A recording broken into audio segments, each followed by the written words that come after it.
Hey, what's up, everyone? Welcome back to a brand new episode of Psychedelic. I'm Mike Brancatelli. I'm your host. Welcome to the show. And this is going to be part 2 of the Jungle Talks series with my good friend, Adam. Adam is a fascinating guy, really intelligent, funny human being. Love spending time with him, love going deep with him, and love talking about all sorts of things. As you'll see in this show, we go to a lot of different places, cover a lot of ground, and I think I'm pretty convinced that if Adam and I got into a room together and and just started talking for hours on end, only breaking for ayahuasca ceremonies, that we could probably solve all the world's problems at the end of the day. So probably not, but there's optimism here, I think, in this conversation, and I really hope you guys enjoy this one as much as I did. Adam was born in Mexico City, raised mostly in Israel. He's traveled a bunch, and he is a psychologist, cognitive scientist, medical anthropologist. He studied traditional medicine in Mexico, in India, in Peru, and he's adopted a dialectical approach that integrates and unites evidence-based science and traditional worldviews.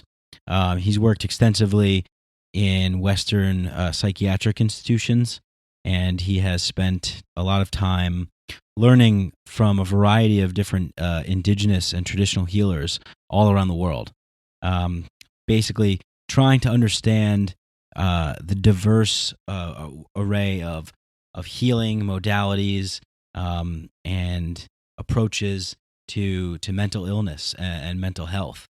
And trying to find that balance between Western evidence-based research and traditional practices. But he is also an active member of the Medical Anthropology Research Center, MARC, and the Interdisciplinary Psychedelic Studies, IPS group. Yeah, and like I said, he's one of my favorite people in the world. Just a terrific human being, great person, hilarious, really funny, really smart. And I always find out new things, learn new things, talking to him. It's always a good mind jam with Adam, like a bunch of musicians getting in a room and jamming. It's like a mental jam session when I sit down and talk with him. But Adam, I think most recently was working at the Boom Festival. He was facilitating transformational processes with the psychedelic support groups that do harm reduction, and I think it's called Kosmicare. And in Portugal, he's also been a part of the Zendo Project in the United States, who you might remember from, I think, episode 13 or 18, one of those episodes. I had Sarah Gale on the show, who is the head of the Zendo Project. Adam is an advocate for cognitive liberty, and we love that around here. That is one of the main focal points of this show, neurodiversity and the integration of non-ordinary states of being into our culturally constructed definitions of normalcy and sanity, with a growing interest in ecological, environmental dimensions of mental health and the importance of reciprocity. Adam currently is in Peru in the Amazon jungle. I think he is probably at this point in time right now going through a plant diet. And he is the research and communications coordinator for the Temple of the Way of Light, conducting ethnographic fieldwork for a few different collaborative research projects, and we'll talk about some of those on the show, while sharing all the magic that's happening behind the scenes at the temple and the wider community. Adam is a fantastic human being and doing a lot of really good work, and I hope you guys really enjoy this conversation. I think that it's a real good one.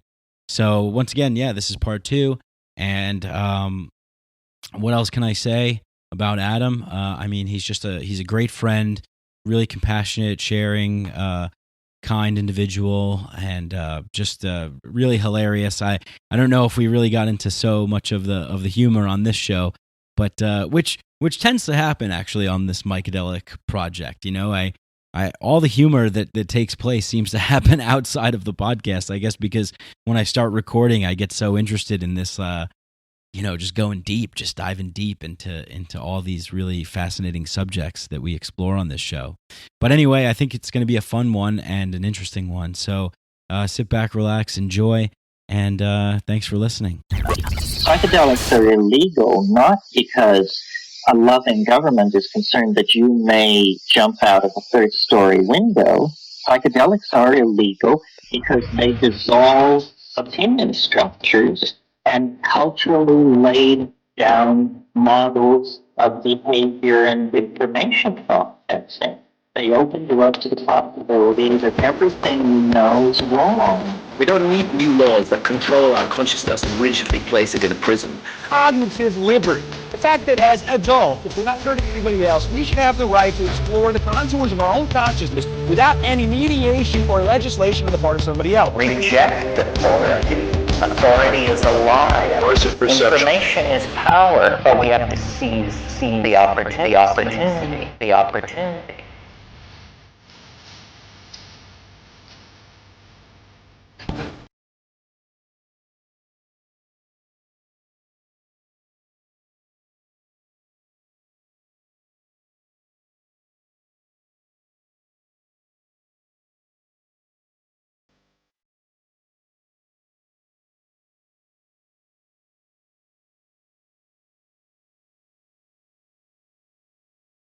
Are there ayahuasca centers that are just like tripping centers? I mean, I imagine like different places have different orientations, or at least they have like less of a strict approach with what kind of people they attract. Like when you emphasize healing, then you get like a very particular group of people that are interested, whether in like healing or personal growth. And it's not really always a distinction between these two things. A lot of healing comes from personal growth. Yeah. Yeah. Do you think that healing can come from just tripping? I mean, I generally don't like this distinction that people do sometimes between recreational purposes and healing purposes, or medical purposes, or tripping. And I mean, it's artificial, in a very strong sense, because I mean, I know for myself, for example, like some of my most valuable, important experiences that I ever had were actually like tripping on acid in a festival, like dancing my ass off for 12 hours in a dance floor. And I don't think you can nobody can decide, oh, well, that's just like recreational or like not a proper use of psychedelics, and this is a different use of psychedelics. They're different experiences, and all of them have like huge value. I think like we also like tend to live in cultures that undervalue fun. Like just having fun is something that is considered to be like maybe a waste of time, or not something that is worthy of further exploration, while anything that is kind of like rooted in work, like we're here to do work. I'm here to work on myself. I'm here to, but like just having fun, like having like radically insane sheer amounts of fun, there's something incredibly healing about that in itself. Yeah. So, Do you think that's something that's globally infused in cultures, or do you think that that's more of sort of a puritanical Western thing? I think, it comes from a Protestant work ethic, I think. I haven't like explored all cultures. I can't really answer that. But obviously when we see, for example, even here at the temple, you're like the healers have like this innate capacity to laugh constantly. They're always laughing. They're always making fun of things. They're always joking about things. Even though they're immersed in like very, like heavy, sometimes difficult work, where they're always like humorous about it. Yeah. Yeah. Yeah, the value of fun. I think that as human beings, isn't that sort of what we all want, to a certain extent, is like pleasure, fun, happiness, joy, and the so-called progress of civilization should be geared towards increasing that. Yeah, maximizing enjoyment and pleasure. It's kind of like a very Epicurean approach. And I think like it's valid, but also has a shadow side. Like it can very easily turn into a sort of unsustainable hedonism that may be a little bit over the top. And you can find it sometimes, for example, in kind of like festival culture, like places like Burning Man or stuff like that, where people are really there to explore, like radical fun and enjoyment and so on, but oftentimes can just like become a little bit too much in a way that is unsustainable, Right. not only for the person himself or herself, but actually for the environment and the culture in which it is embedded. Yeah, it's kind of a balance, right? Like once you devolve into that meaningless, baseless, hedonic pleasure, there's something sort of bad about that then, right? Like it's sort of Yeah, I mean, I don't know if I would like label it as bad. It's like I just try not to make value judgments, but yeah, definitely out of balance for sure. I think Burning Man is going on right now. Yeah. And I know a lot of people have expressed this kind of concern that it's sort of moved away from its original intentions. Mm-hmm. What do you think about that? I mean, I've been at Burning Man a few times, and I have to say, like, I really enjoyed every minute of it. Like, it has like a lot of fun, and it was like one of the most rich, stimulating environments that I can think of. But yeah, at the same time, I mostly like more recently, like the last couple of times that I was there when I was a little bit older and a little bit more aware of like context. I also had like a very distinct feeling that is in some ways also obscene. There's something obscene about this thing existing, in the midst of the global climate, global warming, of world poverty. I mean, it's kind of like a tricky situation, It is, right? Because on one hand, you can think, well, if all these people who are here, who are obviously open, aware, connected in some kind of way to some sort of meaning or spirituality or purpose in that way, if we could use that energy and put it towards fixing some problem that exists, some gaping hole in society. Yeah. But then, I don't know, like, then it leaves out, like, don't we need that space to just have radical fun too? Yeah, absolutely. And exactly. This is why I'm not so polarized about these things. Like I'm happy that these things exist for sure. Like I would like to go back. Particularly I think Burning Man is very special in that sense, kind of like a confluence between like Silicon Valley technology and psychedelic drugs and like cutting edge of arts, like music and installations. And it's really like incredibly fertile ground where people cross-pollinate amongst all of these different fields, and like amazing things emerge from it. But I mean, the last time that I was there, I was kind of like coming up with this metaphor that I felt appropriate at the time. I don't know if I would use it nowadays, but what it felt to me was like this massive buildup of libidinal energies, like people tripping and dancing and socializing and exchanging ideas and but so this massive buildup of libidinal energy, like the tension, like sexual tension, just growing and growing and growing. But at the point of climax, it's just like one huge giant ejaculation into thin air, that just evaporates and doesn't really fertilize much. Like everything just burns. It's more like a hedonistic like escape in a sense, rather than an actual, real, revolutionary, radical opportunity, which is where I would like to see these things going for sure. It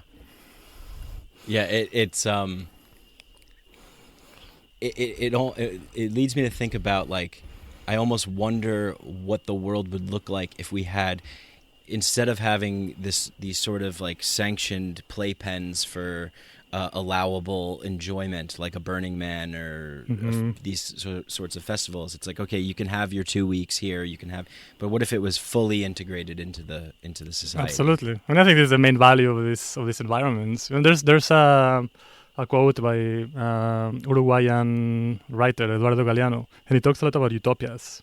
And he says, what's a utopia for, right? I mean, a utopia is unreachable. That's the essence of a utopia. It's something that you never really achieve. But he says, like, an utopia is just useful for us in order to keep us walking. It's like the horizon. Like you keep walking towards the horizon. You never reach it, but it keeps you walking. Like it keeps you on the path. It keeps you striving to achieve that utopia. So what he's saying is exactly, I feel, what I feel. Like these places are kind of like models that should be or could be, in a sense, kind of like replicated and just incorporated into daily life. Like we should have like these opportunities for radical exploration of sexuality, of consciousness, of, psychedelia, art, but much better integrated into actual sustainable societies. Yeah.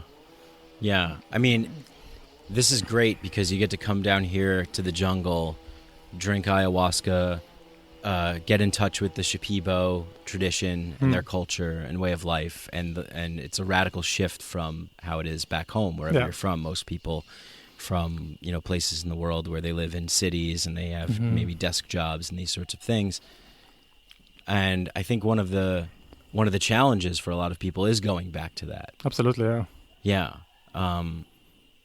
So it's almost like we live in this place where we can experience these things that I think really fulfills a human soul, this connection, community, exploration of consciousness. Yeah.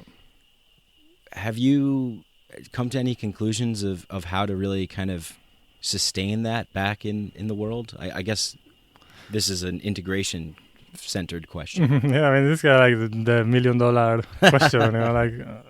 There's so many people nowadays that are having these experiences. They're having these radical transformations in a sense, but then kind of like how to apply that into real life. When we go back home, that becomes tricky. Yeah. I think like for the most part, Western or Westernized cultures don't have appropriate structures where things like this can be actually implemented, and it's like a radical reorganization of society and like a radical organization of our institutions that is needed first to really be able to shift these things. And I think this is like the goal that we must set for each and one of us who is actually doing this work, who is going through the arduous, perilous journey of self-transformation and like really having the courage to look like very deep inside and say, well, this is the things about myself that I really want to let go of or change or transform. But then, it's like, I think like something that we do like to emphasize at the temple sometimes is like, the temple is not just like a first aid place where people just come to get patched up, after they've been wounded by depression or anxiety or trauma. But actually what we aspire, what we would like to see, what we hope to achieve is that people are inspired to really become agents of change. They can go to their place where they came from, and actually like inspire. I think first it starts within like our most immediate circles. Like we speak to our families, we speak to our friends. We strengthen our social bonds. We can like pay attention to how is it that I relate to my parents? How is it that I relate to my friends? Like all of these small immediate things that start to reverberate outwards. Like you touch one person, that person touches another person, and understand. Like it becomes exponential. Like the change begins from within and starts expanding out. Within the closer circles. And I think this is kind of like the basic tenet of this kind of work. Like it's much easier to bring that change from the bottom up than from the top down. We do need radical revolutions in the way that we live life, in mass scale. But at the same time, I think like it's much more important that people start doing those revolutions in our own homes, in our own bodies and our own minds and so on. And do you think that we're on the verge of something like that right now? I mean, do you think I don't know if I'm biased to my sort of climate of being involved in the psychedelic field and all this kind of stuff, but it seems like to me that people are opening up more. I mean, people are coming down here more. People are exploring a little bit more. People have access to information more. What they choose to do with that, is up to them, whether they want to watch, cats getting kicked in the nuts or, or if they want to actually try and learn or grow is up to the individual. But do you see that as like, as a sort of revolution that's happening right now with people in this sort of way? Because I think in school, we learn about revolutions of the past. And there are always these like massive moments of bloodshed and radical change that are happening, right? And sometimes the seeds of them are planted and then they make their way until that final breaking point, right? Like the fall of communism and Soviet Russia and these sorts of things. It just happened like overnight. People were like shocked. Yeah. But there has been something building up through that. Other revolutions are violent, but is it possible to have a peaceful revolution? Yeah, I mean, I think it's again, it's one of these utopias, that Galeano speaks about. I think it's an amazing thing to strive for. I think historically there has been like a divorce between social action or political action and spirituality, or personal growth. That I think maybe slowly that gap is starting to being bridged. Like a lot more people are starting to realize that in order to actually be socially effective or politically effective, or to be effective, when acting out into the world, there are pre-requirements. That mean first we need to work through our own stuff inside, so we're not projecting outwards, what is internal. That we're not just like replicating in society our own internal conflicts or our own traumas.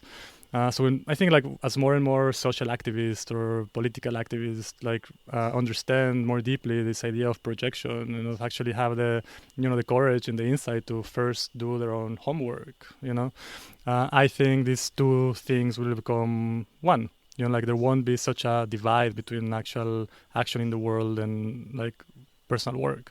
And that's where I hope that these things will gain much more momentum and force. Like the revolutions will not be only this constant dance of who is in power and who isn't in power, and then the person who isn't in power wants to get in power. But actually, like revolutionaries will have like a like just nobler, like more noble intents rather than just power for the sake of power or money for the sake of money. Yeah. What is your opinion about this sort of, obviously we have to work with ourselves first, right? And I think that's why a lot of people come down here and choose to drink ayahuasca, is this knowing that they need to heal something within themselves or work through something. And I think that I agree with you. I think that we have to then take that into the world and be these like ambassadors for change, and in whatever small way we can. I think I sense some people out there with this, everything is perfect the way it is, and just the continual work on myself. I'm just going to sit in an ashram for 10 years, or I'm just going to live in the jungle and drink ayahuasca forever. What do you think about that? Yeah, I'm really happy that you brought this up, actually, because this is one of my, maybe not a concern, but one of the things that I do think about a lot. Like this is the other side of the coin of what I was just talking about. And yeah, I mean, I think a lot of people kind of get lost. We get lost many times into this narrative, this story of, like personal transformation and personal growth, and the only place where we can actually enact change is within ourselves. And I think it is true to some extent, but it's not the whole story. And I think a lot of these ideas come from, kind of like a culture of, some people would say like new age culture, like, neo-spiritual beliefs. They're kind of like a mishmash of all sorts of different insights or pieces of wisdom from all sorts of different traditions, from Eastern sages and from, different shamanic traditions and so on and so forth. But the thing with like this particular Western flavor of neo-spiritualities or neo-age spiritualities is they're still very much embedded within this neoliberal climate. They're still very much embedded within this kind of like liberal, each person for himself, and so on and so forth. And when these things become divided, when they become divorced from any true, real political awareness, when they become depoliticized, we lose sight of the social context or the cultural context in which we occur, then it just becomes like very self-indulgent. Like people, like for many of us, it would happen. At some point, like we just focus way too much in our own personal process, our own personal dramas, our own personal traumas. But there comes a point where there has to be a realization, that and this is something that I try to emphasize, for example, when people come here to the temple, like health or well-being are never an individual process. I can never be fully healthy independently of the rest. Like health, in a sense, in a very true sense, is always in relation with. For me to be fully healthy, everybody else needs to be fully healthy. There are ways in which that is very palpable. Like if we don't live in healthy cultures, if we're constantly absorbing all of the thrash that is being sent out to us daily by media. And I mean, you live in New York City, you can't walk in the street for 5 minutes without just being constantly bombed by all of this advertising and like toxic messages are sent to you, basically telling you like the whole day you're not adequate, you're not good enough, you need to buy this to be happy, you need to do that to be happy. So how our culture functions has a huge impact in how we feel. Like a lot of eating disorders, anxiety, like all of these things are very rooted in the way that we live our lives, in mass scale. And, there are other factors like environmental factors, for example. People tend to ignore the impact that environmental health has in our individual health, mostly because it's not always very immediate for us in kind of like industrialized, developed countries. But I mean, here in the Amazon, it becomes extremely evident, like in the last 5 years, the 5 main rivers that feed the Amazon River have been declared by the Peruvian government national environmental emergencies. These rivers sustain thousands of villages among the riverbanks. There's a lot of life that depends on the health of these rivers, but when these rivers become polluted because of oil extraction, like people become sick, people die, these communities die off, they cannot sustain themselves from, traditional practices such as fishing or so on and so forth. So the health of the river has an immediate impact in the life of people who live here. These are things that we don't immediately feel in Western countries as much. So yeah, I mean, I think like in order for any individual to be truly healthy, it has to take into account a vision of health that is not only me. It's not only me working on my stuff, but actually, hey, I live in community. How is my community doing? Do I have strong social bonds? Do I have support from people that I care about? Am I maintaining and nurturing, these relationships with the people that are my support and that I am their support, and expanding out into society as a whole, culture as a whole, the environment where we live as a whole. Yeah. Yeah, I think that's so important. I mean, it's beyond important. I think it's really everything. I mean, we really need each other, and to develop a balance and a harmony with the environments in which we live in. And I think in the Western world, we look at nature, we look at anything that's outside of the human being as being sort of this ornamental material, ceramic, as Alan Watts would say, like the ceramic model of life, like the trees are decorations. Exactly. They're not alive. And you see that manifested with like places like the suburbs, literally is a microcosm for the human psyche, the collective psyche of the area. Everything is sectioned off, squared off, trimmed, clipped for this presentation of. Yeah, I think we've gone a few steps further than that. I think like it's not only like the tree is not only like an aesthetic feature of our environment. I think nowadays, like in this climate of economic imperialism, it's even worse because what we actually see. I mean, many of us. I mean, not you and I guess, but like historically, when Westerners have come to the rainforest, I mean, you can see just like out of the window, it's this beautiful screen of greenery. It's lush and it's alive and it's just like thriving and teeming with life. But historically, when Westerners or foreigners have come to the Amazon, what we see is not exactly that, but actually like we see these trees and we think, well, how much timber can be extracted from these trees? Or we see the ground and we say, well, how much oil can we extract from beneath this ground? Or we see like that, like how much gold, how much silver. There's always kind of like some commodification of, the environment.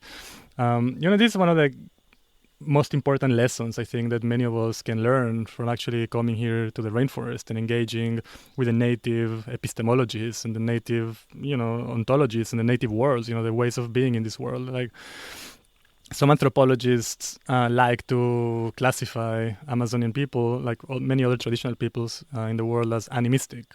Animistic cultures, from the word anima, basically, which means spirit, One of my favorite definitions of what animism means is by this guy called Graham Harvey. He's a scholar of religious studies. He has done a lot of work studying animistic cultures. And he says, for animistic people, the experience of animistic people is that the world is a community of people, but only a few of those people are human people. Right? So there's human people, but there's also tree people, and plant people and fish people and river people, and there's like storm people, and everything is sentient and communicative and intelligent and has agency, and in a way, it's part of a much broader community of sentience in which humans are just one part. And life in these cultures historically has always required that people know how to maintain the harmony and the balance between all the different communities of human people and non-human people. And without going too far into like ontology and, how do we perceive the world as, plant spirits and so on, I think even just as a metaphor for what an ecologically sound relationship with environment should be like. Like really regarding the environment not as a collection of resources to be extracted for human profit, but actually as a community of people of which we have to take care just as we do of ourselves. Yeah. I mean, because even here, we're sitting in this tambo. I mean, this is built out of wood, wood from here, right? Some trees had to be cut down. Yeah. Some trees, right? That's I think, the key is to understanding this reciprocity, would it be? Yeah, reciprocity. Taking and giving, and this balance of knowing when is enough.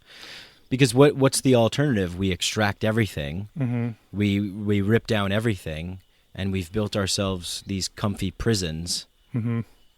Because where do we go from there? Yeah, absolutely. Well, I mean, it's the I guess like the first and most important fallacy of neoliberal capitalism. Like we are living as if we lived in a world with infinite resources. There's always going to accumulate more value when actually we live in a world with very finite resources. Yeah. But yeah, I mean, also not to idealize or romanticize indigenous people. Obviously, right. This is something that is also like needs to be stated. Yeah. I mean, they do extract, a lot from the rainforest, but they do it in a way that is sustainable, which is a very important difference. Yeah, because we have to. I mean, we don't have to, but it would be nice to sleep in a bed with a roof. Yeah. Yeah. We need to eat. We need to eat. Right, exactly. I mean, well, it reminds me of, the American Indian stories of when they would kill the buffalo. It would be this kind of sacred ritual of thank you, brother buffalo, for giving your life and for sacrificing for us, for your fur and for your meat and for your bones. And they would use every part of that animal, and it would be this sacred, really connecting to life in its fullest essence. Yeah, we're so detached from that today. Absolutely. And in a sense, I suppose that we wound up that way because we want to be, right? I mean, I think when the average person hears about the devastation, like I've heard people say, "Oh, have you seen that documentary on Netflix, like Food Incorporated or Earthlings or something like that?" Oh, I can't watch that because then I don't want to change my lifestyle. Absolutely. I don't want to be shocked into the horrors of factory farming and these sorts of things, but it's going on. Yeah. It's happening, and you're participating in it, and then by participating in it, you're perpetuating it. Yeah. I mean, the systems, they're usually very good at invisibilizing a lot of the process that goes into producing, whether it's food or products and so on, I mean, I don't think that people are inherently bad, they're just like most people are very ignorant about like what this process entails. I think that if more people had a much more complete awareness of the process of how that hamburger became a hamburger, and they saw, how cows are treated in, like the meat industry, like mass meat industry, they saw like the whole process of how that sentient living being became a piece of steak, then more people would be inclined to actually think how the relationship is with that particular piece of food, But we live in a world right now where that is it's saturated, in our mainstream culture, this detachment, and this invisibility. Yeah. So it seems like that it would be too almost psychologically heavy for one to accept all the burdens of being. Oh yeah, for sure. Right? I mean, so then it goes back to this idea of like, with the Burning Man thing and getting people together to do something of positive change. It's almost like, look, can we can we just relax? Can we just enjoy some things? Yeah. Because it's just too much. I mean, if you can go down the rabbit hole, I sure did when I first started becoming aware of things and concerned about things. Yeah. And I would sort of be that guy that would post something on Facebook like, can't you see that like sports is just the opiate for the masses and it's bred in circuses and we're going down like Rome and, you're just participating in this. Stop, cut your cable television package. Don't go to these events. Yeah. But then the response from people is like, geez, man, can like, why? Then there's a need to take a look at every single thing in our lives, which puts so much responsibility on the individual. Where we've been in this place where we're like, look, we need people you do it for us, right? And in a sense, I mean, so do you think that that's possible? I mean, do you think that people are really capable of every single individual, or do you think that there is some sort of dependency and leadership that is needed, or like, do you think that we can have this like anarchist dream sort of come true, or do you think that there needs to be some structures, some guidance, some leaders to say, hey, yeah.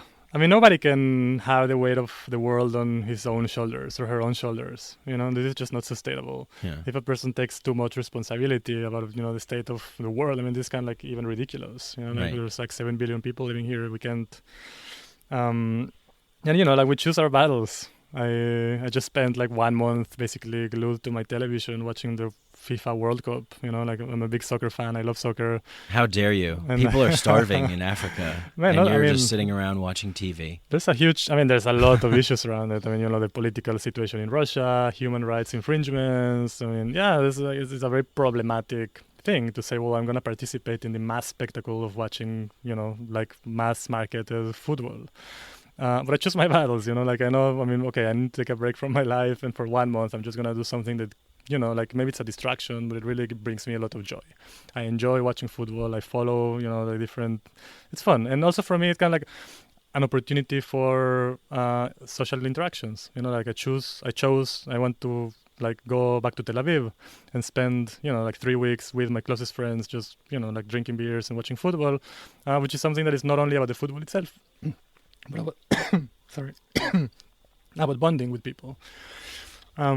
Which is extremely important for developing community. Absolutely. Yeah, I mean, that's kind of like the rationalization. Well, I'm not really here for the football. I'm here for the people. I'm here because it's an opportunity for me to visit all of my old friends and have a couple of beers with them and, watch football. Or with my dad. 1 week I was, with my dad, just like watching football the whole week, drinking beers, talking about, whatever. So yeah, I mean, we choose our battles. Regarding the other part of the question, I mean, I think like in my core, I'm still, an anarchist. This is kind of like the only political philosophy that has ever made sense to me. I don't resonate with any sort of statist approach. Not socialism or communism or I mean, is it achievable? I think, eventually by the end of the day, there's nothing unachievable about it. I mean, the basic tenets of anarchic, philosophy, at least the ones that I resonate with, is that, people and communities are perfectly well suited to self-govern. Like we have capacities for self-organization, And anarchy doesn't mean like chaos or anything like it. It doesn't mean like a lack of structure per se, but rather that it's not centralized, that communities have the power to decide for themselves what is good for us. It's fluid. Yeah, it's fluid. Yeah. Right, because we live in this sort of almost dystopian-ish. Have you ever seen the movie Brazil? Yeah. Yeah, where it's just a comically bureaucratic system that requires like, all of this crap to sort of navigate through. It just becomes so overwhelming. It's, but right, like some people would say maybe that we're right now we're in a car and we're driving and there's a cliff ahead, and what had happened was we all decided, human civilization has decided to, or let's just say America, because that's where I'm from, like the United States, we all decided like, hey, let's get in this car and let's go on this trip, and we're all going to take turns driving. You drive for 2 hours, you drive for something, maybe someone has a map, someone has plans, we're going to go somewhere. But eventually what happened was one guy just decided to get in the driver's seat, everyone else became disinterested in driving. Instead, they're playing games in the back and they're just zoning out and they're not interested. Yeah. And they're saying, well, we're going somewhere. Someone's driving, so it might be okay. Yeah. But there's that cliff. Yeah. So I guess like my question is, like I think of like Thomas Jefferson that said like a democracy can only, work with like a well-informed public, to that sort of degree. And I'm thinking that the only way for something like that maybe to happen right now is if we have this sort of collective ceremonial experience of going through like deep shadow work that really the car does crash and flies off the cliff. Like on a collective level. On a collective level. Mm-hmm. And now it's, well, you see it happen with any devastation that happens. There's always a change in the climate of people after these devastations that happen. Yeah, absolutely. So sometimes it might take that smack in the face to sort of wake people up to say, holy shit. Yeah. I don't like to think that way because it's a little depressing, but yeah, I mean the basic, let's say, precept of like Hermetic philosophy, for example, says like, as above so below, as inside so outside. And I think in many ways like personal processes mirror like collective processes or social processes, So if we are talking about personal transformation as like a personal crisis, for example, as the catalyst for an actual personal transformation, I think it's true and valid also for, like the wider levels of organizations such as a society, for example.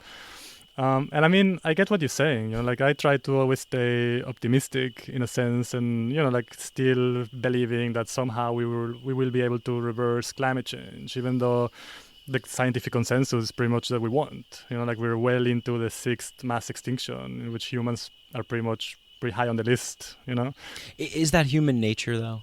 What? Is that our human nature to destroy ourselves? I mean, I think, like maybe the principle of entropy, in the whole universe, constantly striving for chaos. Like I don't know about human nature. I don't think so. I mean, I don't think humans are like inherently incapable of thriving or living in harmony and balance with each other. I think like the whole civilizatory process, like the whole history of mankind in this planet has been kind of like this constant struggle to find harmony and balance. Like we have wars and empires and just kind of like this very long learning process, which by the end of the day is very simple, which is how, I mean, the goal that I hope we will achieve, by the end of it is like to learn how to live in good relation with each other, By the end of what? So that's a very good question. Again, like I personally would like to think that we will still find within our cultures and societies the strength to reverse the process that is very clearly and evidently leading us towards mass catastrophe.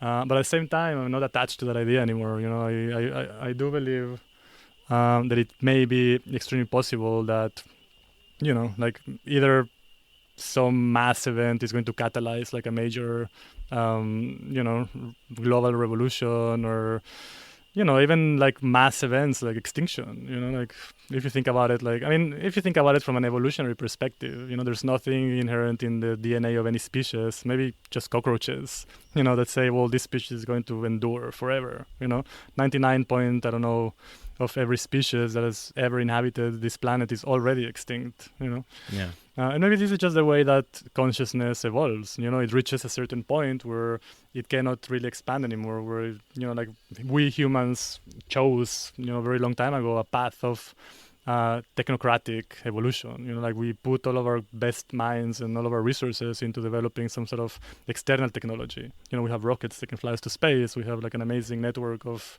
decentralized, information sharing, whatever. And maybe that's, what was needed to be achieved in this point of the evolution of consciousness as a whole. And the next step requires that we make space for a new sort of intelligence to emerge and take up on that role. So, like even within that optimistic framework, if what is needed for the continuation of life and sentience in this planet is that we humans go extinct and make room for a new species to emerge, I mean, that's fine, that's kind of like just, we're very attached to this particular form, but there's no reason to, there's been dinosaurs and mammoths and like all sorts of different animals before us, and there's probably going to be many, after us. Yeah. But again, I don't want to get into that apocalyptic mindset. I do think that still we have a lot of responsibility towards actually saying, well, that's like one scenario, but at the same time that we still have a lot of agency and a lot of room to wiggle and actually make things, like shift in a different way. Yeah, we have a lot of choices. Yeah. Responsibility. I think this is one of the things that is very important to emphasize, particularly for people that have been privileged, to be doing this kind of work, to be experimenting with psychotropic plants, and it's a privilege. Like the majority of the world is basically working daily just to feed themselves and their families. Yeah. And I think with that privilege also comes big responsibility. Right. It's Peter Parker and Spider-Man. With great power comes great responsibility. Exactly. With great responsibility comes great power. Yeah, exactly. It had me thinking about, we're talking about the individual and then the collective and society as a whole, civilization, evolution, and it's almost like I'm a big fan of Joseph Campbell and his model of this hero's journey, right? And we're talking about our technocratic resources, our best minds, all these things, developing technology to whatever. With the good we get the bad, right? Like with the rocket to the moon to explore space, we get nuclear weapons, whatever the opposites are, right? With computers, we get spying and mass surveillance and information exchange, and that's great and everything. But it's double-edged sword, right? So with these things, maybe collectively, we are on this sort of hero's journey where we are going into these realms of the unknown. We're encountering these challenges, and we're coming up with these with these technologies. We're coming up with these things, but then we have to come back to the place of origin with them. And I think maybe we have a tendency to sort of get lost out in the journey. Saying that Amazon can deliver packages with drones now. It's going to make your life so much more efficient because now you can concentrate more on work, and we're kind of robotizing ourselves. And with this power of choice that we obviously have, these forms that we want to take on as consciousness and things, it's almost like, well, we're very adaptable, right? Life is very adaptable. Yeah, absolutely. So where do we want to adapt to? I think is the choice there, and it's not so much a question as more of just a thought. But what do you think about that? I mean, I love technology. I'm not a ludist or anything like this. I like shiny objects just as much as any other. And it's true what you say. Many people get lost in this distraction, for shiny, beautiful objects. But technology has amazing qualities that can definitely help us kind of like navigate that evolution into a different sense. I think, like, from my perspective, there's something that is imperative that we do, which is to recover a true sense of connectedness. This is the first and foremost, most important thing that I think, we need to really focus on collectively if we want to shift, the global climate. I mean, there's, we live in structures that are just constantly bent towards eroding more and more and more our sense of belonging, our sense of connectedness, like isolating and atomizing individuals more and more and more, creating this false climate of competitivity where the individual is, basically like the individual is set up against the world. It's you against the rest of the world. You're competing with everybody else for resources, for, acknowledgement, for power, whatever. And this, in a way, has been the force that has driven modern technocratic enterprises. This entrepreneurship that comes with feeling that you have to, stand out from the rest. And I think it has proven successful in many other ways, and it has proven catastrophical in many other ways. Like nowadays, for example, we're really living in a climate where epidemics of anxiety and depression are rampant. All over the Western world, like rates of depression, anxiety are just like, they're just like so common and ubiquitous that people don't really notice them anymore as much. Last January, Theresa May, the Prime Minister of Britain, appointed for the first time a member of her cabinet to be the Prime Minister for Loneliness of the United Kingdom. It's pretty funny when you think about it, but at the same time, it's not. There's a member of the British government whose sole responsibility is to confront the epidemic of loneliness that is sweeping over Britain. And this is true for all Western countries. We're living increasingly lonely, alienated lifestyles. Loneliness has been singled out as one of the most important contributors for depression, for example. The more lonely people feel, obviously, the more... we're social animals. We need healthy relationships with each other to thrive. So I think the shift or the focus should be into getting us back in touch with that sense of interdependence, saying, hey, we're not just like individuals living individually in big cities, but actually like we're part of one huge family, like we're dependent on each other, for our well-being, for the most basic things from our well-being. And when that becomes more prevalent, when people start to regain that sense of actually being part of this huge, vast network of interdependence that is rooted on these reciprocal relationships, on mutual responsibility for each other, then that technology will become much more useful because it will become an agent of real progress and connectivity instead of the opposite. It's kind of like a paradox that we live in the age of information and social media, and the more that people spend time on Facebook or Instagram or Twitter, the less that we connect with the people around us and the more alienated that we become, Right. Like these are technologies that have an amazing potential for connecting, but actually are disconnecting because just like, Yeah. Yeah, totally. And I think I used to be of this belief that, there's a ruling elite that know, how to manipulate people, how to stay in power, cause divisiveness, isolation, cause fear, which will equal dependency upon the status quo, keep the wheels spinning, keep feeding the machine, this sort of thing, right? And I think that is true to a certain extent, but there is also, it does also fall upon people not to just look at people as like, well, they're just victims because there's this oppressive ruling elite. Yeah.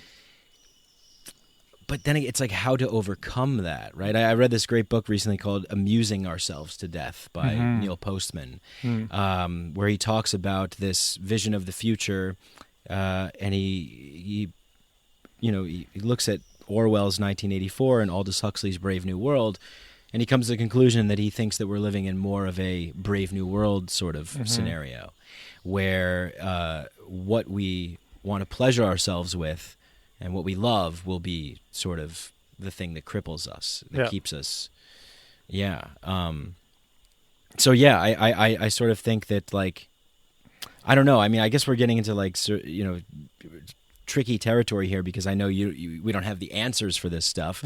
Because if we did, then that would be great. But maybe we have some ideas. Yeah.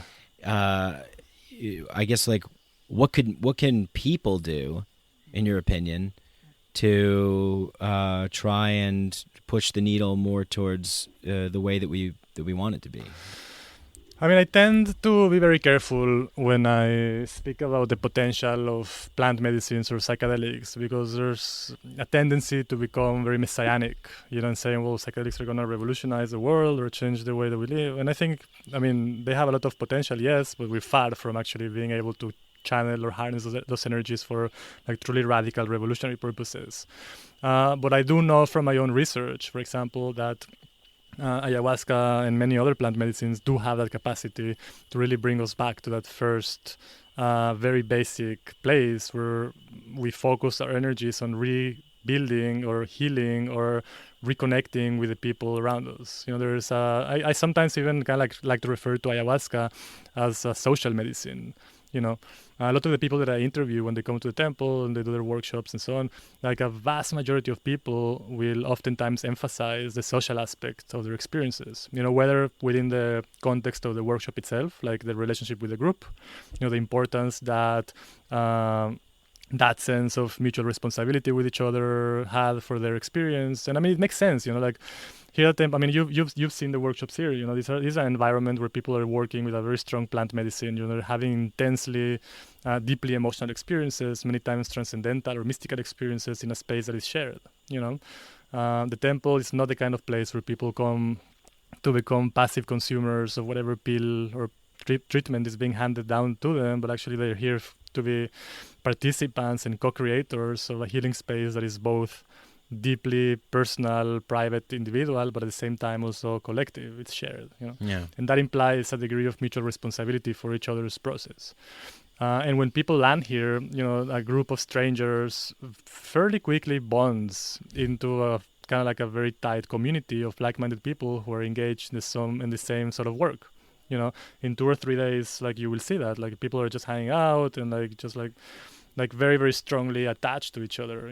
Complete strangers. Yeah. Sharing deeply personal stories and Exactly. traumatic events. Yeah. And in the interviews when I interview people, a lot of people comment on that. They say, well, actually, like one of the most healing things that I found in my time here was my interactions with other people, the group that I was with. And that makes sense, because a lot of us come from places where we feel lonely, where we feel highly isolated and very alienated from each other. Like we don't have support structures based on community for the most part. It's something that is very, very rare to find nowadays, particularly in like big cities or Western societies. Like we're increasingly craving just like true intimate connections with each other. Yeah, and I think you see that manifesting with social media and selfies and these sorts of things. It's this deeper craving to want connection. Yeah. To want love. Another great book I read recently was called Lost Connections by Johann Hari. That's great. Where he talks about this, Yeah. the need for connection, community, meaning, Absolutely. purpose, belief. Yeah. Right? I think belief systems, before you mentioned you don't really attach to this idea. I forget what you were talking about specifically. And I was wondering if you do attach to any ideas, if you attach to any beliefs or how you view beliefs. Belief in itself. In itself. I like Robert Anton's Wilson quote. I don't know. I don't remember exactly how it went, but I think he said like belief is the death of intelligence. Belief is the death of intelligence. Death of intelligence. Yeah. And I do feel that in a sense. I mean, some people would say, well, everybody believes in something. Everybody has beliefs, even if they're like implicit or unconscious. And I think it's true to some extent, but I'm always kind of like working to really unroot and uproot those kind of like prejudices or implicit beliefs about things. That's kind of like a projection that I make of myself. Like I would like to think of myself as a person whose mind is flexible enough to really be able to incorporate every bit of information and kind of like change my... I mean, maybe not beliefs, but opinions, right? Like that's, I think, like what Robert Anton Wilson used to say, like, I don't have beliefs, but I have very strong suspicions about things, And I think that's kind of like a good characterization of how I regard ideology, Like sometimes I do have like very strong suspicions or opinions or, not really beliefs, but maybe like just very strong feelings about something might be true or might not be true. But again, I think that for the most part, I'm happy to engage in debate or absorb like opposed bits of information that can actually challenge that belief. And when I do catch myself like really believing strongly in something, then that's when I know that I need to like revise that particular thing. Right. Yeah. Yeah. What about you?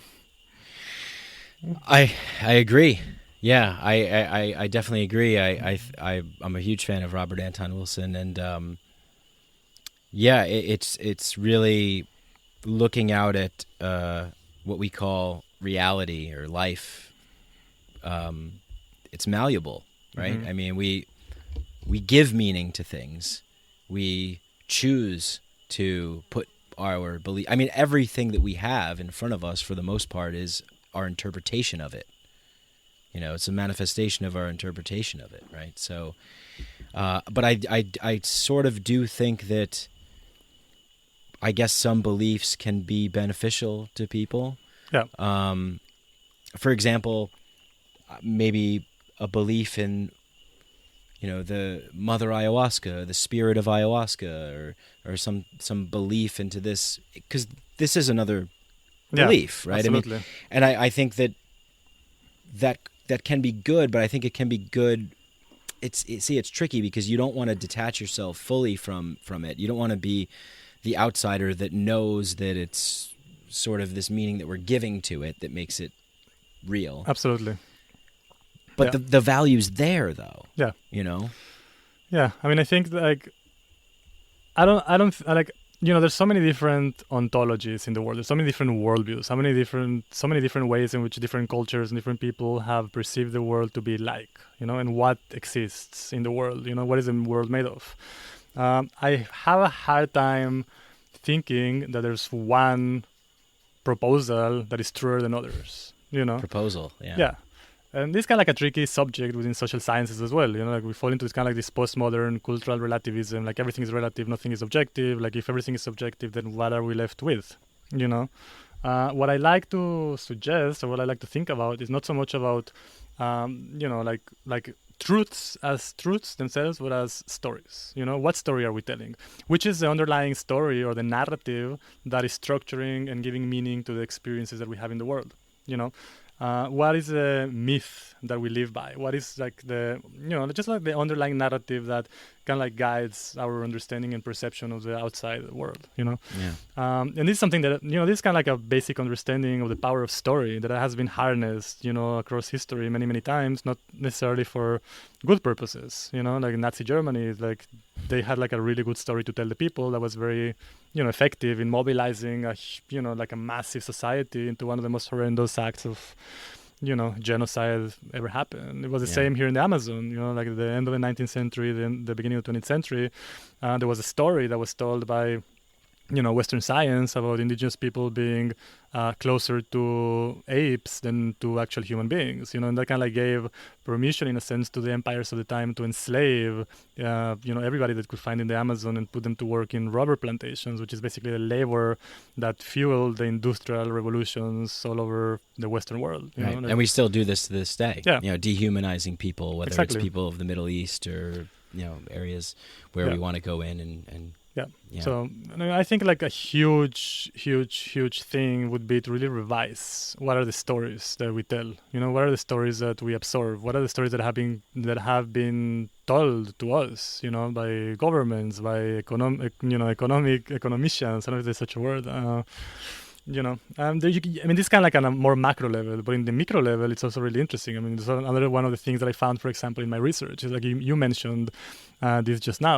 Like I would interview people sometimes, and oftentimes people would say like, oh, and then this was happening, and then like grandmother ayahuasca told me this or that, and then I usually would stop, the person and say, hey, how did you experience ayahuasca as a female entity, or how did you experience this to be gendered, and more often than not, people kind of like will pause actually and think about it and say, well, actually I didn't, but this is how it was presented to me, by this facilitator, or by this movie that I saw, or by this blog post that I read, and I kind of just absorb that, and that's how it manifested in my experience, which is a very interesting thing, because, like there you see like the power that story has, like the power of a particular narrative in the eventual outcome of experiences that people are having. And this happens all the time, in small ways and also in very big ways, Yeah. And this is to go back to the beginning of what we were talking about, like there is this underlying narrative nowadays of ayahuasca as being a medicine,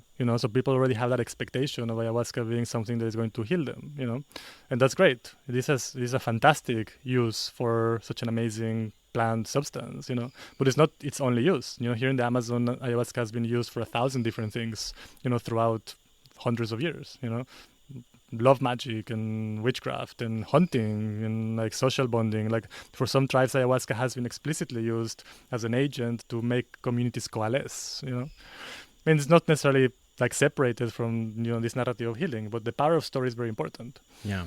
So I could see some people hearing that and saying, oh no, don't talk about that. Like keep it focused as a medicine, because, we don't want to disrupt the power structure. We don't want them to catch on to this as being this, or whatever. We don't want to tarnish it. We want to make it. I see this in many psychedelic research where it's this is a healing modality. This is a medicine, and it's sort of this. Let's escape from that sort of leery 1960s tune in, turn on, drop out mentality. But I do very much feel that. And one of the quotes in the beginning of the show in the intro music is Terence McKenna saying, psychedelics are illegal not because a loving government cares that you might jump out of a third-story window, but because they shed cultural conditioning and make you realize that everything that you've ever known is a story. He says a lie, but a story. Yeah, absolutely. Yeah. Well, let's you brought up your research a couple times. I mean, let's dive into that. 50 minutes in, let's finally get to what you do.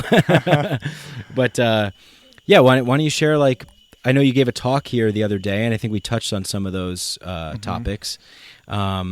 But why don't you talk a little bit about what you're doing here and what you have been doing and your job and what you're researching, if you don't mind. Yeah, I mean, I think like the main piece of research that is going on at the time is a collaboration between the Temple of the Way of Light, ICEERS, which is an international center for ethnobotanical education, research, and service. They're based out from Barcelona, and they're friends of mine as well. And basically, it's kind of like a study that has been running for the last 3 years, more or less, both quantitative and qualitative. And I, for the last year, more or less, have been conducting the qualitative part of it. And it's kind of like a really interesting thing to be doing because I get to interview people that have just like finished their workshops, like the same day or the day after, like things are still very fresh in their minds, and just gather their stories, So the quantitative part, which is basically the statistical aspect of it, is already giving us like a pretty strong indication of ayahuasca's potential as a therapeutic agent. We're assessing it particularly for 4 experiences of psychic affliction that are very prevalent in Western societies, as we were talking before. So depression, anxiety, trauma, and grief as well. And another group, which is more personal growth or general well-being. And, the numbers are pretty solid. I mean, we have an amazing sample of hundreds of people. I think it's approaching probably like the 800 or 900 people, even maybe more. Like just very strong data. And the qualitative study is designed basically to elucidate, those numbers. What is actually happening in the experiences of people? What is actually happening for people during their time here that is actually having that effect, the therapeutic effect, the transformational effect. So kind of like fleshing out those numbers with narrative, with the real stories, with what's happening for people, in real time. And that's also the explanatory power of that study. Like the numbers are great, statistics are great. They're perfect for, bringing this awareness into the medical establishment, for let's say, influencing drug policies eventually. But the real explanatory power is actually like people's voices, their own stories. So, it's very fun for me to be doing it. And also like something very important, like we're not discovering anything. It is something that is also, important to stress out. Like we're not here as, like these pioneers of, like the 19th century ethnobotanists who would like travel into the Amazon and kind of like find new plants and, send them to the laboratory. And I mean, we know that this works. We have known this for a very long time. Not only us, but, like the Shipibo healers that we work with. I mean, many of the Amazonian cultures that have worked this for hundreds of years, they have known this for many, many, many years. These things work, So more the way that I conceptualize this work is work of translation. How do we translate this wisdom, this knowledge, that is framed within a very particular epistemology, which is a local, way of knowing and being. How do we translate that into the Western scientific epistemology so that it can actually be digested by the institutions that we want to influence? Mm-hmm. Yeah, we need everything to be measured and squared away, and in a sense, all the I's dotted and T's crossed. Exactly. Yeah. So this has been a great adventure so far, particularly within that study. Again, like there's many findings that different things, but one of the things that really strike me constantly is that theme of connection, that we were talking about before. This sense of like people really realigning and reconsidering how it is that they behave and relate to their environment, like their friends, their family, their community, the environment in general, like reconsidering, recalibrating our relationship with plants, with food. And I, at some point, conceptualized this as Onto-Epistemic Re-Enchantment. Can you say that again? Onto-Epistemic Re-Enchantment. Okay. Right? Like ontology, like what is out there. Epistemology, how do we know that we know what we know, right? In a sense. And then re-enchantment, just this sense of, like recovering this sense of, hey, we live in a world that is enchanted, that is teeming with sentience, that is full of beauty and intelligence, and that is important actually to resituate myself within that network of sentience, because I can't be forever isolated into this kind of like, utilitarian consumerist worldview, because that's extremely alienating, So a lot of people do express that, like they have experiences that radically shift the way that they see themselves embedded within the environment, and so this sense of re-enchantment, saying, well, like actually, the world is a much more magical place, like my place in this network, is much more important than I previously thought. I'm just not I'm not an atomized individual, but actually, a very important participatory agent, of this network of being. And, you can see that in very micro levels, again, with like a lot of people emphasize, well, when I go home, the first thing that I want to do is that I want to patch up things with my father, or I want to work things out with my ex-partner, or I want to like really, put more energy and love into my family relations, or I want to be a better friend for my friends, Like these are like small things that a lot of people express, when they go back home. This is like the first thing that I'm going to do. The experiences people have too, people have like a lot of work during ceremonies, like working out relation stuff, like it's always like not always, but many times it's the kind of work that requires that you are always in relation with, in relation with a person, in relation with, Yeah, maybe an idea about yourself, a story that you're believing, narratives, constructs, beliefs. Right. Yeah. It is that sort of, like a reminder, of this. Like I love the word you used, enchantment, and the re-enchantment, because how do you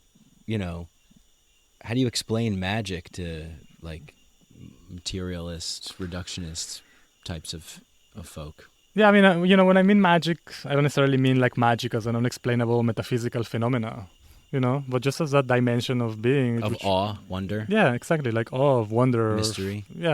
Mystery is a great word. I use mystery a lot. I don't necessarily categorize myself as a spiritual person. There's something about that word that I don't really fully like. What is it? Spiritual. No, what is it that you don't like about it? I mean, maybe it's just like the connotations that spirituality now has within a very particular culture in the Western world.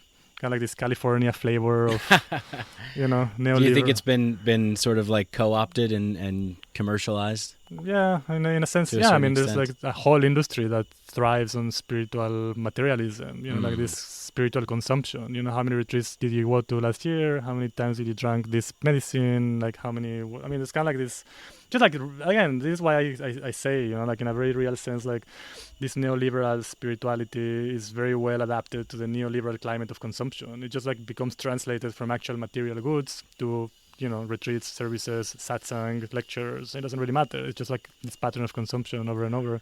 Yeah, and I just had a thought because I was thinking about there's this ridiculous show on right now called Mostly for Millennials. It's this absurdist satire type show. It's really far out there, but they did this sketch that mocked this Kendall Jenner Pepsi ad. Mm-hmm. I think maybe a year or two ago, where there's these protests that were happening. I guess it was around the time where there were a lot of protests, and she goes up to like a police officer and hands him like a Pepsi, and he like cracks it open, and it's like, wow, like it's so absurd.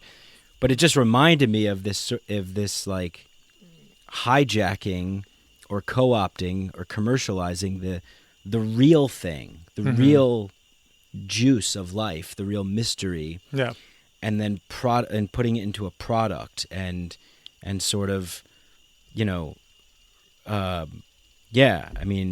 commercializing it to be distributed and consumed by everybody. It's like taking revolutionary absolutely ideas and moments and transformative experiences and packaging them for sale.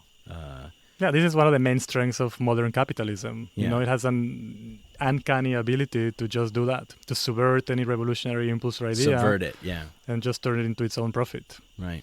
Yeah. This is why, one of the main reasons why capitalism is still around and thriving is because of that. It's just like anything that can be subversive or revolutionary is just like absorbed into the system. Yeah. And you know, you used capitalism, and I think you would agree that basically, you know, the free exchange, like exchanging things on a voluntary basis. I mean, that's sort of, I guess we can just not call it capitalism, because capitalism is sort of tainted. But that some people would say that is sort of the truest form of capitalism. I have something, you know, I can give it to you if you want to exchange it. And I think that's fine. But what we see here with this term capitalism is this sort of mega transnational crony corporate governmental oligarchy. Yeah. Right?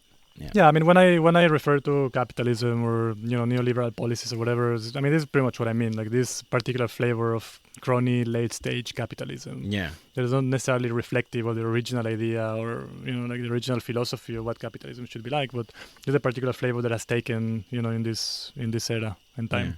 Yeah. You know? But, you know, like back to the magic thing, like, so the spirituality, you know, like I think like the relationship that I like to cultivate is with the mystery. You know, a relationship with the mystery that I feel is very healthy for me.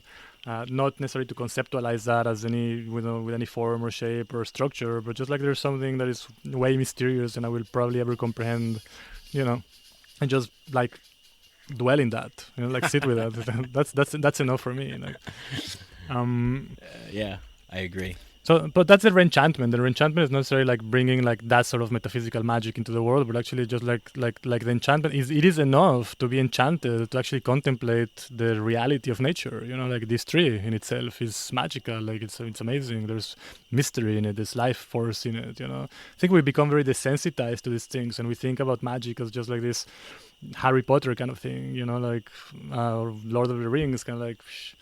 But actually, like, you know, like the world is amazing enough as it is, you know, that we can be in awe of it every day, every second of our lives, just by contemplating it without recurring to metaphysical mysteries. You know? Yeah.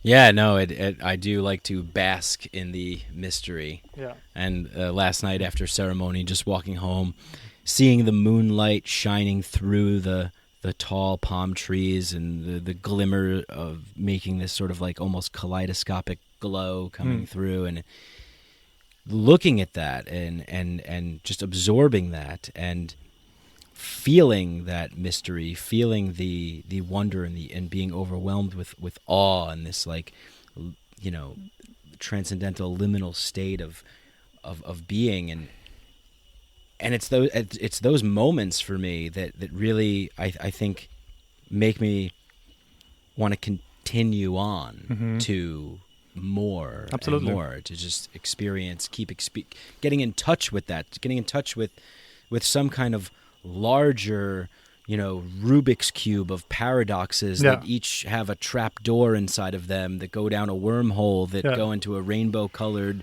you know, roller coaster room of never ending, you know, bliss of wonder and mystery. I don't know any better way to put it, but yeah, and I see the value in that. But some people don't see the value in that. Some people want to know, well, yeah, the moon is technically it's, you know, it's I don't know, 1,000 feet away. I know it's 1,000 feet away, but yeah, it's there and it revolves around the sun. It's made of this and. Right, I think we talked about this before, about what the extracting, seeing things as resources and all that kind of stuff. Yeah. And this is one of the main values of kind of like re-enchanting one's world, you know, like for an individual person, but also from a collective perspective. And if you think about it, we were talking before about the meat industry, right? Yeah. If you're able to see a cow, right, and connect deeply with that cow and see that cow as a sentient, intelligent, communicative being that has its own, you know, agenda, that has its own life force, that is also... The cow agenda. Yeah. You know, like when you are able to recognize, you know, like that cow as another fractal refraction of the same beam of conscious light that is you and I, you know, in that cow, then it becomes much more harder to participate, you know, in that particular industry, in that particular process. You know, like, again, coming back to the Amazon, for example, indigenous peoples have, you know, like thrived on hunting for millennia. You know, they hunt, they eat meat. They're not vegans, you know.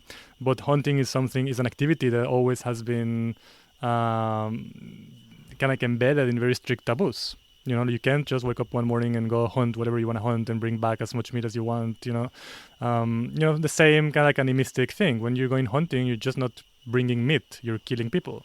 It's people that you're killing. You need to be very aware, of how those people feel about it. You ask for permission, you communicate in a sense. You say, well, how many of you can I take, this evening? Where can I hunt? It's kind of like always like this mechanism that ensures that there's some reciprocity and harmony between the hunter and the hunted, now, which is something that we completely lost in the West. This one, I think, I'm not saying like, hey, we should kind of like regain an animistic perspective on things and go back to this, more primal way of experiencing ourselves as, but at the same time, there's a lot that we can learn actually from regaining some of these aspects of actually like being able to see the humanity not only in humans but like the humanity that is shared by non-human people as well. Yeah, you said that same conscious beam of light, right? Mm-hmm. And I sometimes describe it as like a life force, mm-hmm. whatever it is. What is it? I mean, great. Like this. Yeah, I don't know. I think like there is this concept in philosophy that I like a lot. It's called cognitive closure, right? And basically, the tenet is like you wouldn't expect mice to do calculus. Right, you wouldn't expect a dog to learn the geography of Indonesia. There's nothing inherent in human beings that say our nervous system or our cognitive faculties are adapted to understand the mysteries of the universe either. There is a limit to what we can understand about how things work. And that's kind of like something that I kind of keep in mind. There isn't like I don't have to be able to understand every mystery, every phenomena of metaphysical nature.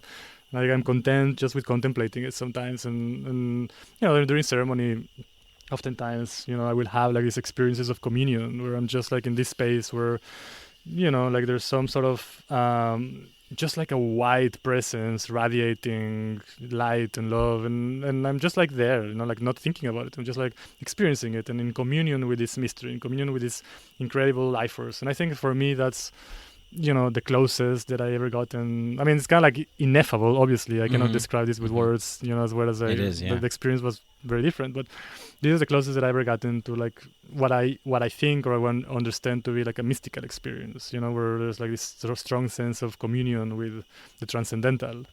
And for me, just dwelling in that space every once in a while when I get there is enough. That I don't really need to understand logically or conceptualize what that is,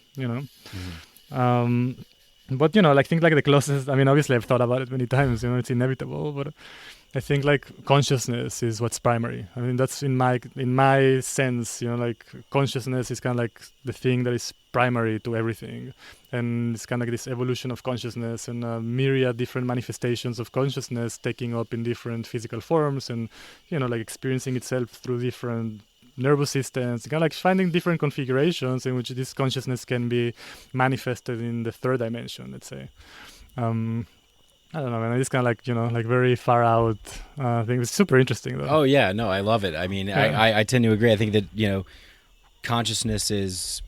I've really been getting into more and more of everything as a paradox. Mm-hmm. I love paradoxes. Which is difficult because no one wants to be... you ask someone a question and you say, well, it is true and it isn't true. And then it's like, well, explain that. It's like we can't wrap our head around that. But I've been getting more and more comfortable, as you've put it, like dwelling in that realm of paradox and enjoying it for what it is. Yeah. Is consciousness localized or non-localized? Is death the end, or is it just the new beginning? Yeah. Whatever. Yeah. I mean, what do you think about that? Well, I mean, I think paradoxes are, like everything's paradoxical when you think about it, because we always conceptualize things in terms of a dual mind. So everything that we conceptualize is going to have like its polar opposite. It's just like duality, like in paradoxes, I think, like understanding that and being able to rest within paradoxes and say, well, like as far as I'm able to comprehend the world, it's always going to be filtered through my nervous system, and it's always going to be constructed through my very limited human mind, based on my past experiences and my personal biography and this school that I went to. And there's always there's so many different layers of filters, through which we understand the world. And that obviously just creates a very subjective experience, Right. But somebody can, through a collection of subjective experiences becomes this general consensus of a objective experience. Yeah. Right. And then you were bringing up Robert Anton Wilson before, and I love one of his quotes where he talks about the thinker thinks and the prover proves. Right. Are you familiar with that? I don't think so. So he's basically saying for everything that we can think of, somebody can prove it to be that way. Yeah. Right. You can think that that the sun revolves around the earth.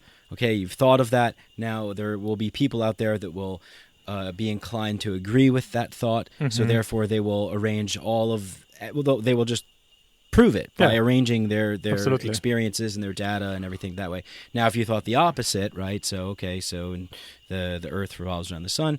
You've thought that. Now someone will go out there and prove that. Absolutely. Now, they could both be proven in a certain way. There is a very strong confirmation bias. For people. We will prove anything we want to prove as far as we believe it beforehand. I mean, it works like this, everything can be accommodated to fit a particular narrative, And again, this is what you mentioned before, sometimes people get lost in this idea, well, everything is perfect as it is, everything is already in place, we're very good at rationalizing things that happen to us even, something horrible happens to a person, and then in retrospective, after he's done some work on it and processed it, says, oh, that was actually an essential part of my life because it taught me this and that and that, or, oh, this, it's true in a sense, things happen and we learn from them, and, but it's that rationalization, that can be very easily kind of decontextualized and then justified, to do other stuff, well, everything is already perfect as it is, so it is okay that we're exploiting oil in the Amazon because it's perfect, this is what's supposed to happen. And it is okay that we are enslaving, whole countries in the Far East to make us nice clothes and sell them cheaper because, well, everything is perfect as it is, everything happens for a reason. It's kind of one of the phrases that I hate the most. Everything happens for a reason, right? Yeah. That was meant to happen or something like that. And there's a layer of truth. There is a layer of truth. Yeah. I think there's a layer of truth to it, but, or at least a possibility that that's true. We're so, small and incapable of understanding the wider context of why things really happen, that it may be that there's really kind of a roadmap traced down for us and things kind of evolving in a very natural way. But at the same time, that kind of thinking, well, everything happens for a reason, everything is perfect as it is, can very easily devolve into this kind of apathy or lack of political action and say, well, actually, yes, maybe, but maybe things can be better, Right, yeah. Yeah, everything happens for a reason, and I think it was Arthur Schopenhauer who was saying that it seems like when he was when I look back at my life, it's like who wrote this story? It seemed like all the things that happened, it was there, and it sort of put all these tragedies or devastations or low points in the life or changes in directions, forks in the road taken, the path less walked or traveled, and then it's but at the end, looking back in hindsight, it's wow, it was connected, it happened for a reason or whatever. And maybe it you said there's a level of truth to that. I think some level of truth to that is that we are, from this conversation, I mean, it just seems that we're insanely powerful creatures that have the ability to justify, rationalize, conceptualize whatever we want and believe it, and right, and then we can justify it. But I do think that there is some sort of, when you say that things are working out in a particular way, I do think that there is some degree of, when you exert your inertia into space and time, that you do sort of wind up going down a path where the likelihood of you being exposed to certain things are going to increase because you're moving in that direction. Yeah, absolutely. Yeah. I mean, there's this quote, I don't remember the name of the author, but she said, the world is not made of atoms, the world is made of stories. you know. And I think this kind of like, again, just back to this theme of story, you know, like one of the most important things for a human mind is to always seek coherence. And there's nothing that the mind abhors more than cognitive dissonance. You know, we need to make sense of events in a way that fits the narrative. You know, and in that sense, I think like there's two different things. Like one of what you're saying, which is true. You know, like we do obviously invite into our lives particular experiences, or we attract particular people. You know, because the way that we navigate, you know, our lives, and we situate ourselves in particular environments, or we, you know, there's many things that we do kind of like have a lot of agency towards what is going to happen. But at the same time, I think there's a huge need and a very, you know, collective tendency to weave stories in retrospect. You know, you can literally like give a person like a random collection of events and things and relationships and whatever, and that person is going to come with a story, you know, about how all of these things led to one another, and, you know, so forth, so forth. Like the power of narrative, the power of story can never be underestimated, and our need to depend, you know, on having a coherent narrative, that's something that's also kind of like, you know, universal. You ever watch the show Westworld? Yeah, it's a good show. Yeah, I think that there's a lot of good stuff in that show, and I was thinking about this like what you were saying before about this myth that maybe we need to live by, and maybe you know, this separation, isolation, disconnection. It's like we don't have this sort of, you know, unifying story, or maybe several different unifying stories that we can live by. And I've been thinking about, like, I've just thought, like, well, maybe one of the modern myths that we can live by today is this theme that we see play out in several different science fiction movies and things like this, and Westworld being one of them, of the idea that there's robots, and then the robots gain consciousness and become aware. And maybe that's not necessarily something that we need to take literally. I mean, although it could be a possibility. Yeah. But maybe we could apply it to ourselves. We're living in this very robotic world where our narratives have been programmed. And the myth that we can live by, or the meaning that we can live by to extract out of these stories, is that, like, we need to wake up and see what's going on. Yeah, that's a great interpretation. Yeah, I never thought about it that way, but yeah, I mean that's a good. I mean that would be. I think it's a story that's already being told. You know, like over and over, probably since the '60s, if not before. You know, like this need for humans, you know, all over to wake up. You kind of fluttered a little bit when you said wake up. You mentioned before, like Timothy Leary, right? And it's like drop in. What was it? Yeah, tune in, turn on, drop out. Right. You know, like this need to wake up. You know, in that sense, kind of like is something that nowadays, at least from the psychedelic movement perspective, you mentioned it too. Like we're trying to get away from it. You know, like, at least in the sense that we're not like wanting, I mean, I don't include myself in it in particular, but just as a collective, you know, kind of to stray away from that image that was stamped on psychedelics as countercultural, and kind of like bring that more into the mainstream, kind of like medicalize it a little bit, and like form protocols and work within the institutionalized channels to really bring this into the forefront of mainstream medical sciences. Yeah. And, you know, like some people see that as selling out. Some people see that as an actual real, you know, valuable way of achieving that much more people will actually have access to these substances that might wake them the fuck up. You know, it's kind of like one of the most heated debates now in this particular week. It's been like a very heated debate within the psychedelic community, you know. Really? Yeah, there's like a new company called Compass. I mean, it's not really new, but they kind of like got an FDA approval to run clinical trials for depression using psilocybin. It's a particular molecule that they have patented. Okay. It gets much more complex, and I'm not a particular authority in this debate, but the issue is that MAPS are supporting this organization that not only has patented this molecule, but actually has kind of like made it exclusive so that no other research groups can do research within that particular you know, psilocybin compound. Interesting. So it's kind of like nowadays this debate of medicalization of psychedelics is kind of like on the forefront, you know, with like very ardent proponents and, you know, from both sides, kind of like fighting off. Yeah. Well, I mean, that's how we figure out things, right? I mean, we have to, as long as the debates can be open and cordial, I think. Yeah. That's, I guess, how we'll come to a good conclusion as to Yeah. how things should go. Yeah, I mean, I think that originally I had sort of come from this like lineage of like just eat as many mushrooms as you possibly can and overthrow the government, you know. And it's like, okay, yeah, maybe, because I do see.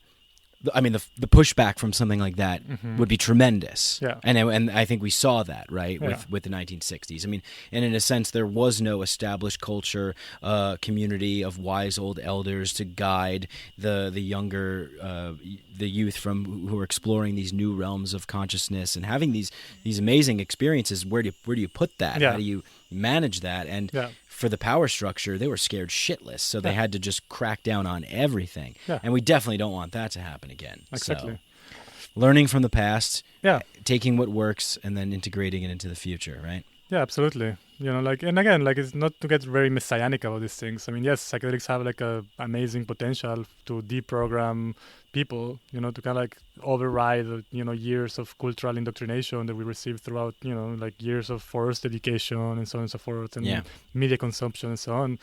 But, you know, I mean, they're not, I mean, it's kind of like a cliche already to say these things, but they're not magic bullets, you know, Right.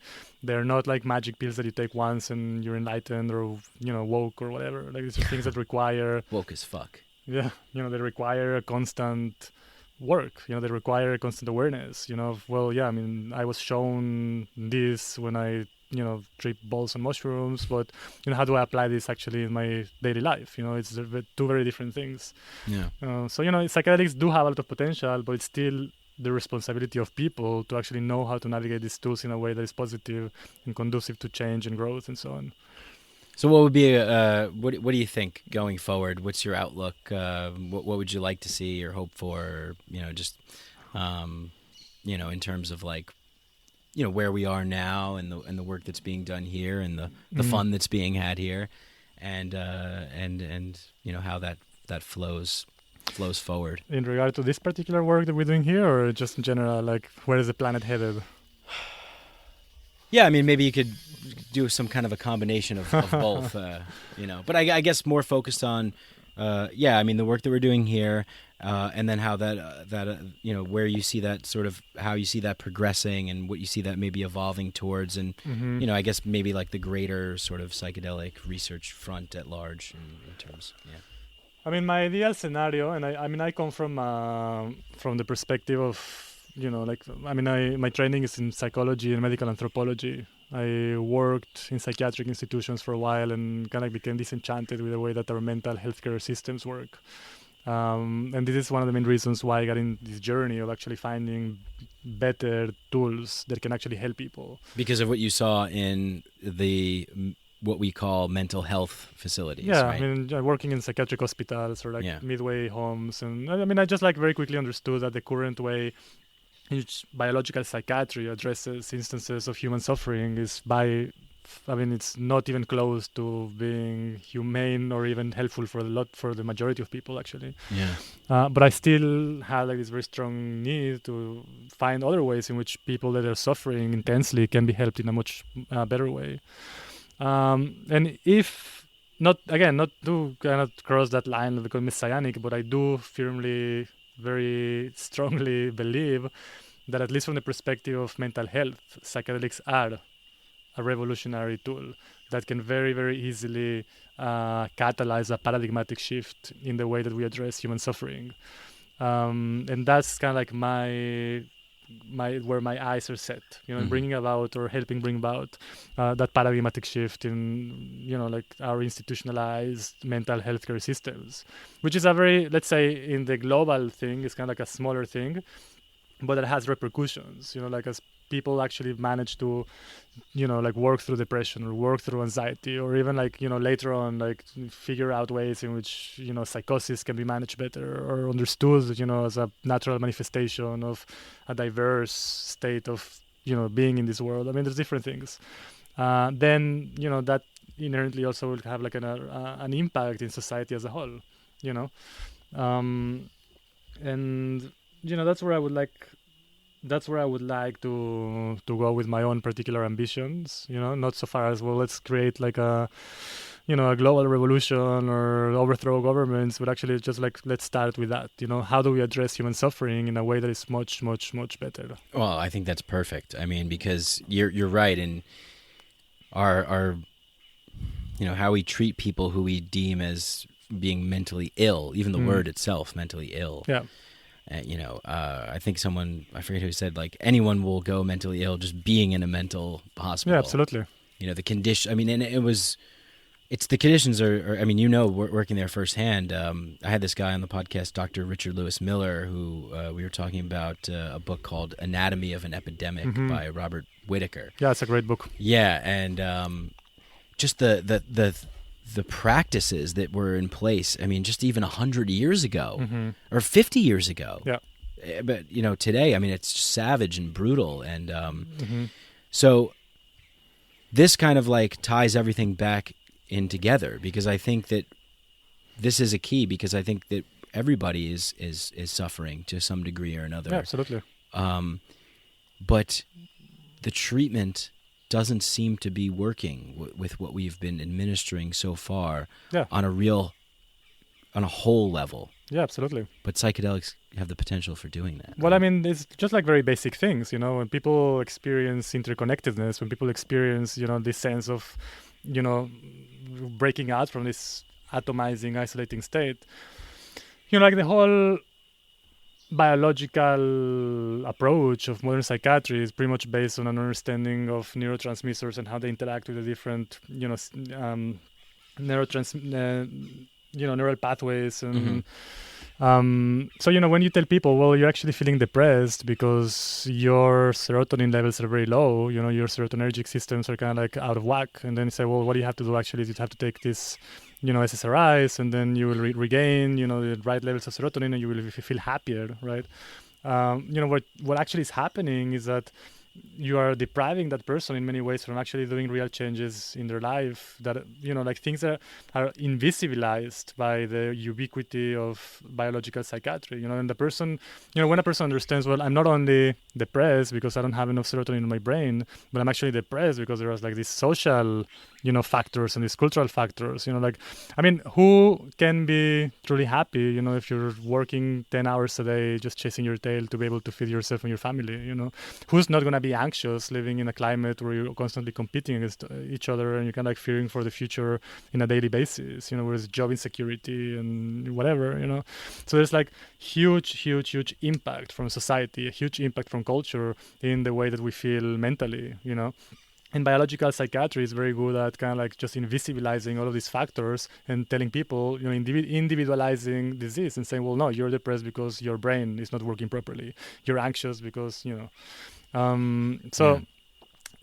the psychedelics have that value. That is a very important thing, which actually allow people to see, wait, it's not only my brain, it's not only my serotonin levels, it's the way that I am embedded within this particular dynamic. It's a job that is not fulfilling me.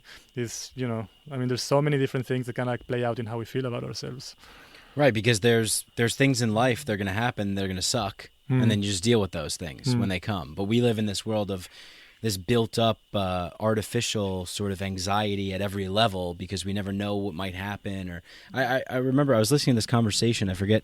I think it was Dr. Chris Ryan who was saying this. He was talking about this experiment called the learned helplessness experiment, and he said that the people living in indigenous tribal communities. Yes, there's real danger in the world in those environments. I mean, you could run across a snake, or you could get poisoned, or something like that. But it was you knew your world, you knew what to expect, and therefore you just kind of dealt with it because you're just dealing with the circumstance. It's not this fear run rampant, anxiety run rampant. Yeah, it's just okay, that's there. But then he was talking about this learned helplessness experiment where the dogs. They put two dogs in on electrified floors, right? And the one dog was electrified every time the bell rang. He would get a shock, and then the other dog, it was not correlated to anything. It was just chaos. So it was just shocking and bell ringing at any given time. It was all random. And the dog who was getting shocked routinely on schedule while still getting shocked sucks. was far better than the dog who was getting shocked and when the bell was ringing at random. Yeah. And I kind of forgot where I was going with this point, but you brought up the job insecurity and all these sorts of things. And I think, so it's like, okay, well, we have this, okay, there's something wrong with you here. We're going to isolate this compound. We're going to take the active component of ayahuasca and we're going to put it in a pill and we're going to give it to you. And we've eliminated the psychoactive properties of it. But here's the thing. And it's like, what? Like that doesn't work, right? No. I mean, this is a fallacy. Sorry for the kind of muddled, confused way of getting to that, but but I think this is like the most important or the primary fallacy of current approaches to mental health. Like they exclusively or almost exclusively now there's obviously like more progressive things happening in different parts of the world they take much more into account, like community mental health projects and so on. But as a rule, like treatments address the individual, but they never address like the systemic causes that are causing that individual to be ill. They're not addressing like the political climate. They're not addressing like, there's all sorts of different things. Well, I think psychedelics do both. I mean, they both, some of them have been shown to actually have like an immediate effect on reducing, like anxiety levels in a physical level and different things, but also like they just wake up the individual to see like a much wider picture of where and how he's embedded within that particular, dynamic and what is actually happening. I think like it's not symptomatic. Like psychedelics won't necessarily just make you feel better, like a patch. They will many times they will kind of like force you to dig deep, to really uncover and kind of like uproot like the sources of that anxiety, of that depression. In a sense, they will force you to do work. They will force you to kind of like actually like want to engage in that very arduous, courageous healing process. It's not a magic pill, but it's much better than just patching things up. Yeah. Well, man, I thoroughly enjoyed this conversation. I think we covered a lot of ground. There's always more, right? Yeah. I feel like I'm going to listen to this later, and I'm going to be like, damn, I should have asked this, or we should have talked about this. Yeah. Is there anything maybe coming up for you that you think that you want to say or get across before we wrap up? Any final thoughts, closing arguments, suspicious opinions? No, I think we did a good job of just unraveling like a bunch of really interesting themes and kind of like connecting the dots. And yeah, it's been a pleasure talking to you. Appreciate, first and foremost, your presence here and your friendship. And, like these exchanges are always fruitful and rich and stimulating. Yeah, I mean, we solved all the world's problems. It's over. It's finished. We could put it in the filing cabinet of done. Yeah. Right? Exactly. No, yeah. I mean, it's been great. And I love engaging in conversations like this. And I think it gets back to that theme of like sort of basking in this mystery, right? And just engaging in these sorts of things. So is there anything you want to share with people? Like, if maybe some place to go to read some of your interviews or anything like that? Well, I mean, there's a few articles that I have put through different outlets. There's probably like 3 or 4 academic articles and book chapters that are out in print. I can maybe just like connect the links, whenever you post this in social media or something. And if people are interested, you can just follow the different links. Or if you like looking at street photography. Oh, yeah. My Instagram account is... Yeah, my art. Well, kind of like an attempt to make art, but creative expression. It's important. It is very, very important. Yeah. Cool, man. Yeah. Oh, man. I got like the jungle heat is like taking effect right now. Yeah, I know. It's really heavy today. It's raining on us. I think we did a tremendous job, though, considering the conditions for this environment. Well, we haven't really slept. I haven't really slept. Yeah, we were both in ceremonies last night. I drank a lot of ayahuasca brew and brew. I don't know why I call it brew. Yeah. But thank you, everyone, for listening. I love each and every single one of you tremendously, and I love you too, Adam. Yeah, likewise. Yeah, gonna miss this place, but I'll be back. And what else do I want to say? I don't know. I think that's it. Thank you for listening. I hope you guys enjoyed that podcast as much as I did. You know what to do if you love this show. Share it, like it, spread it with your friends. Tell a friend, tell a family member, tell a neighbor, tell a coworker. And if you want to support the show, you can go to patreon.com/Mike Brank. You can donate as little as $1 a month. Or you could go on iTunes and leave me a nice 5-star rating and review. Whatever you do, thank you for listening. Much love to you all. Peace.